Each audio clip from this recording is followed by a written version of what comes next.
तेव्हा साधारण पुण्या मुंबई सारख्या शहरात अशा प्रकारचं सॉफ्टवेअर बनवायला आम्हाला 2.5 लाख रुपये मागितले होते.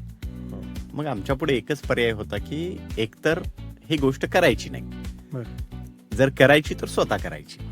आणि त्यातून मग आम्ही हे करत गेलो आणि याचा बेनिफिट असा होत गेला की जे मी पूर्वी स्वतः टाईप करून, ज्याला आपण डॉंकी वर्क असं म्हणूया, क्लेरिकल, त्याच्यावरून आम्ही स्मार्टनेसकडे वळत गेलो आणि ते रिसोर्स आम्हाला वर्षानुवर्षे वापरता यायला लागले, कारण ते ई रिसोर्सेस होते.